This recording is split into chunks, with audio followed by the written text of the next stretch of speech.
We're here on a legal formation. What we're talking about is two lawyers that happen to be cousins that are bringing to you picks for NFL Sunday. Why? Because we're huge fans. We love it. Nobody knows football better than my cousin, G-Unit, Garrett, out of the MIA, the 305.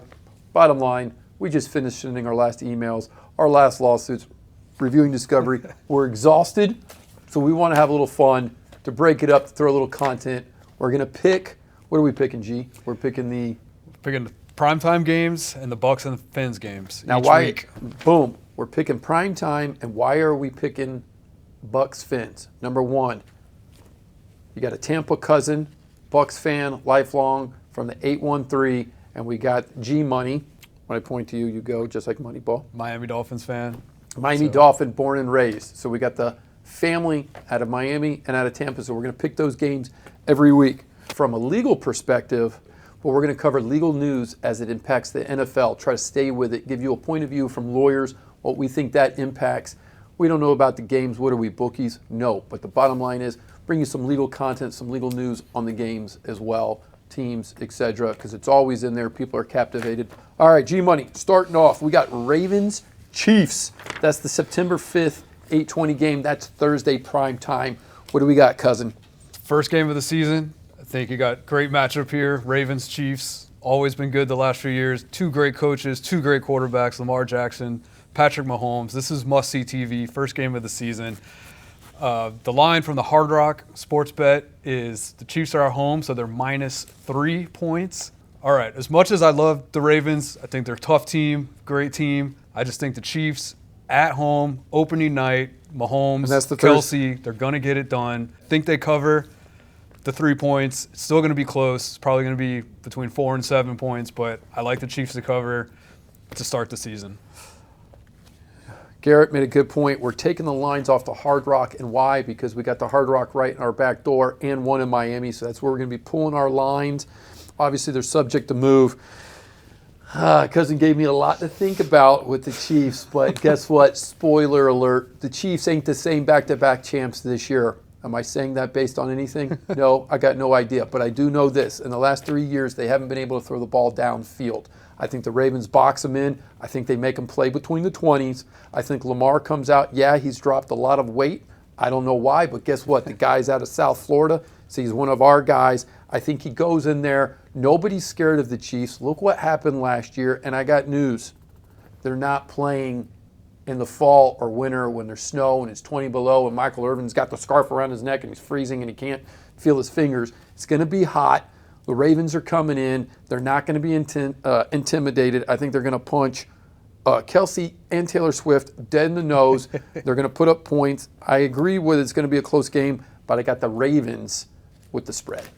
That's where I'm going down on that one. All right, Does that good. make sense? Yeah, difference of opinion. You make the decision at home. All right, so folks, we're going to put Rob is going Ravens, and Garrett, the G Money, is going Chiefs. I'm probably going to get beat on that. What kind of crazy person want to take the Chiefs at home? I am. Right. I'm that crazy guy. All right, lead us off, cousin. What's game 2 that we're picking? All right, this week we actually have a Friday primetime game. Somebody told me it's the first Friday NFL game since 1970 or something like that. But anyway, they treat us to us for the opening week. It's actually taking place in Brazil, so the Eagles are listed as the home team, but will they have a home field advantage in Sao Paulo? Who knows? But Packers at Eagles Friday night. Looking at this, I like the Packers, good young team, up and coming, but I think the Eagles have established a good system there. I think they can withhold a shot that the Packers are going to give them. I think the Eagles can cover the -3. I think the Packers are going to be good this year. Going to see them have some great games. This will probably be a good one, but I think the Eagles have the experience to take home the first game and cover the 2.5 points. The 2.5? Ooh, good points. I like it. Friday, awesome stuff. Just shows you how bad the baseball season is, how terrible basketball was that we're so geeked up that we got a Friday nighter in Brazil. We got Pack, Eagles. I'm going with you, cousin. I like the Eagles on this with the 2.5. I think Jalen, I think he's underrated. The kid, he's got it, the mentality. As cool as a cucumber That's out it. there. He's a silent killer, dude. He's an assassin. All the stuff in the press, I'm seeing this dude squat 600 pounds or whatever. Doesn't say a peep. I think last year was an anomaly. I think the Eagles are better than the egg that they laid. And believe me, from watching from Tampa and watching that game, you see Jesus. But I think they're going to get it back on track.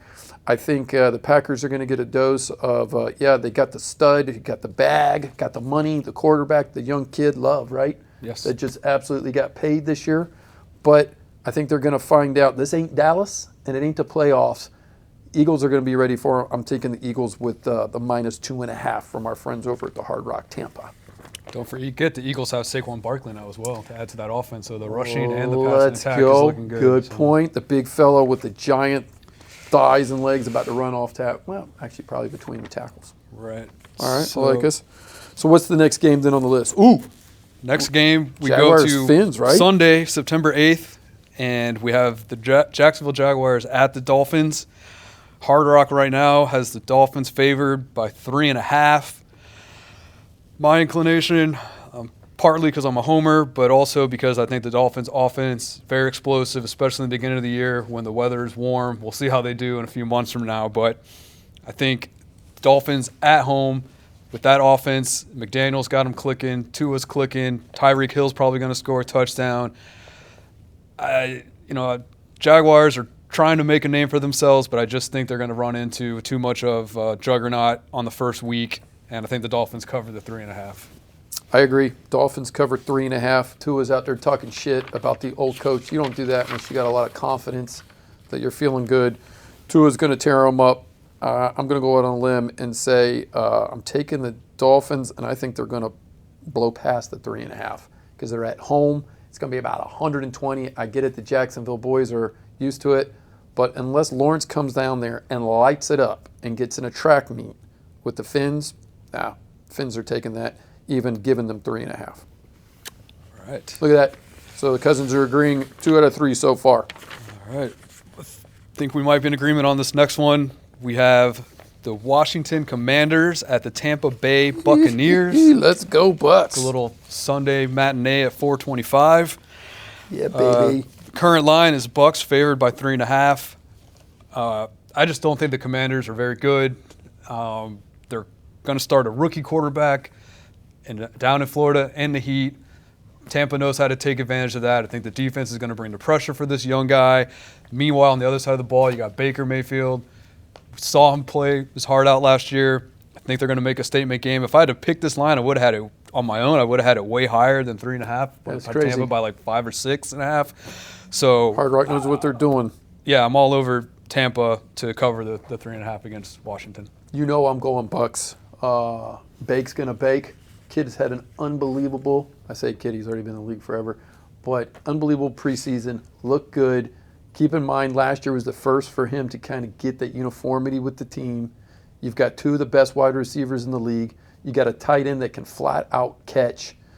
Question for the Bucks is, can we run the ball with this offensive line? We got Wirfs is one of the best in the league, but we got our new center, kid from Duke, who looks like an absolute beast, at least from Instagram. If we can run the ball effectively, look for Bake, in my opinion, to have a big day. Who the hell are the Commanders? Give me a break. Magic Johnson ain't got no business freaking putting together a football team. Rookie's not going to come in here and push around the Bucks, in my opinion, in 120-degree heat on the field. Nah, not happening. The other thing I question only is Bucks defense because we haven't seen much of it. Can we fly around the ball? Can we cover? But at the end of the day, if the Bucks are clicking on offense, and look for it early, if we're running between the tackles, getting first down, Commanders better strap it on. All right, so we're in agreement on that one. Got to take them. Then we move to Sunday night.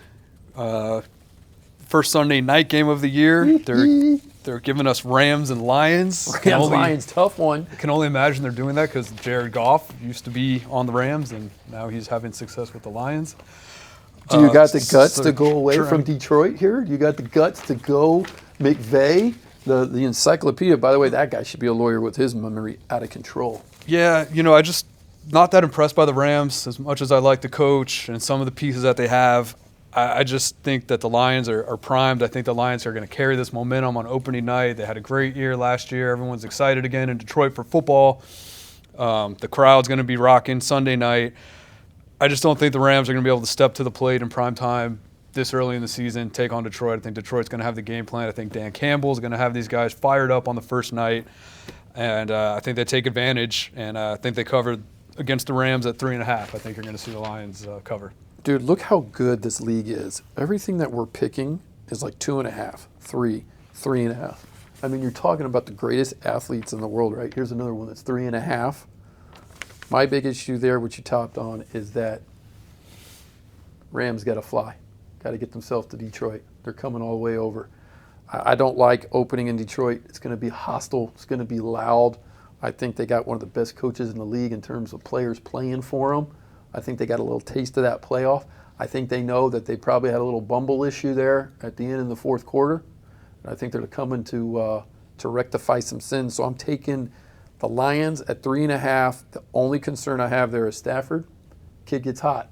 Kid could line it up. But I don't know if they really have the wide receivers. Help me. Who's the guy, the white kid who could play out of his mind? Cooper Kupp. Cooper Kupp been hurt, right? He's a little injured, and Nakua also a little injured. I don't like that. I don't like being dinged up going into Not much the of a opener. running game they have in LA. I love the coach. Don't get me wrong. Tampa kid, freaking was an intern for Gruden back in the day. McShay is. Oh, he's a psycho for football. Yeah, That's guy's for sure. awesome. I love everything he's about. Actually, man, I got to be honest. 2 great coaches here, dude. Just to behind the scenes, guys that are inspirational. But I'm taking with you because I'm going Lions, even with them giving the 3.5. All right, and our last pick for this week is the Monday night game. Bum, bum, bum, bum. All right, so they've given us Jets at the 49ers. Shit. So, Aaron Rodgers making a return to California to take on the 49ers. They got the Jets are getting +4 on the road. The way that I'm looking at this, not a big Jets fan. Think they're going to probably implode at some point this season. But I do think they can cover this 4 points at San Francisco. Good point. San Francisco, Because we're talking about 4. great coach, great offensive team, but they're probably not going to have Brandon Ayuk. Who knows how many reps if they do sign him before the end of the year, if he's going to be back. 4 is a bunch, man, in But- the first game. My ultimate point is why I'm taking the Jets is because they got Aaron Rodgers, and say what you will about the guy, he can play football. And if you're going to give me Aaron Rodgers and more than 3 points, I'm riding with Aaron Rodgers all day. So I'm taking the Jets +4 against the 49ers. I like it. Rodgers can flat still do it. The guy can spin it. That's tough, though. We got Jets coming all the way to Cali, right? Coming to San Francisco. San Francisco at home, right? Yeah. Mm-hmm. Laying 4. God, I would have liked it a lot more at 3. That's 4 is a ton. That's a great point on Rodgers. That's where the Hard Rock's trying to get you to Yeah, to make a get decision enticed. here. Yeah, and I'm getting in before the freaking line changes. I'm going to go. Man, you made a great point. You almost pulled me off of it. But I'm not. I'm going against it. I'm going Niners at home. I think it's going to be a close game. I think the playoff team, the Niners, are going to have the experience. I get it. We got contract disputes. We got a wide receiver that's not starting. But I think they've got enough of a shell. You got Rodgers coming off of injuries. I would never count that dude out because he is a killer. But I haven't seen enough of anybody else on the Jets running back. I know they got a strong defense. I know they got an all-world defensive tackle. I know every time he tackles somebody, he yells, "I'm him," or whatever. But at the end of the day, I'm going Niners. I think you make some great points, but I just like it at home to open it up. 8:15, the Niners are going to be ready. How do you feel about that? So we got Ravens, Chiefs. We got Garrett with the Chiefs, Rob with the Ravens. We got Pack, Eagles. We got both cousins going Eagles. We got Jags, Fins in Miami. Both cousins going for the Fins. We got Commanders, Bucks at that 4 o'clock game with the 3.5. Both cousins are taking the Bucks. Look for bake to shake. And Rams, Lions, scary one at 3.5. Both cousins taking the Lions. But the cousins are splitting it up. G-Money's taking the Jets. Rob's taking the Niners. That is what we call a legal formation. Why? Because we're lawyers, we're cousins. We thought it was a cool name. And at the bottom line, we're going to have some fun this year. Figure it out, man. All right, good But luck. talking legal, this is the big one that came out in the preseason. That was the $4.7 billion verdict that the NFL got slammed with on their Sunday ticket. The big news is federal judge from the appellate level throws it out. Why does he throws that? He says, look, testimony to witnesses that he didn't believe was credible enough. Now, this is what I would pitch to Garrett, my cousin, as both of us are trial lawyers. This is what we do. At the end of the day, this is like a directed verdict, a verdict as a matter of law. So what that means is a federal judge at an appellate level took this verdict away from a jury. So a jury listened to the evidence, weighed the testimony. Appellate court says, no, I know more than the jury. Takes the 4.7, which, by the way, under this statute could have been tripled. So NFL could have been staring down the barrel of a 15 bill, 15 with a B. So what do you think about that, G, in terms of, I think it's an extreme remedy for a court to do that. Yeah, I'm curious as to why or how this was addressed before the trial. It seems like if these people, these experts were using flawed methods or there was some issue with their testimony, that somebody would have done a motion to strike or a motion to eliminate to clean that up, and so that the jury was not hearing the type of information where they could possibly be making a wrong decision based on what these people are saying. So I don't know how that got past all the NFL lawyers and all these people. So think about that. That's a great point. At the trial level, the NFL at any point, and they may have, moves for motion to limit, motion to exclude testimony, motion to strike. They have what's called a Dahlberg challenge in terms of a federal case, and that's the level of testimony that has to be raised from an expert. Here, trial court says, no, you met the standard to present this evidence. But a federal judge says, without the testimonies of two of their expert witnesses, one, a Dr. Rascher, I think Rascher,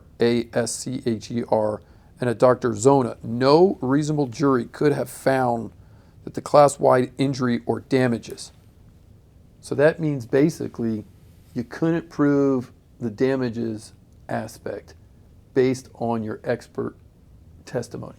To me, that is a big remedy. That's a big bailout. You'll look for the class action lawyers to take it up another notch and take that appeal up. But at the end of the day, don't know enough about the intricacies, but for this purpose as a legal formation, that's a big deal when a judge takes it away from a jury. As plaintiff lawyers, as trial lawyers, we hate to see it. As defense criminal lawyers, hate to see it. We're big believers trying to let that jury stand, let it go through, don't take it out of the hands, don't take it from the people. But here the judge felt like he had enough and didn't think the evidence was sufficient. Just think about it anyway, by the millions that went into that case. This thing's been open since 2015. It's crazy. We're not going to get into the issues about the DirecTV, about the Sunday ticket, about people spending so much. I know this. I'm excited the NFL's back anyway. Me too. Let's go. Let's see what happens. I love it. All right, so we are here for episode 1. What are we doing? We're here for episode 1. Episode 1. Keep Luke in there. One, That's a good two, intro. 3, go. I know. Oh. A legal formation. We got 2 attorneys talking, battling out. They're going to be telling each other what they are. They're going to. Jesus Christ. We are doomed if Luke is taken over. Anyway, we're here on a legal formation.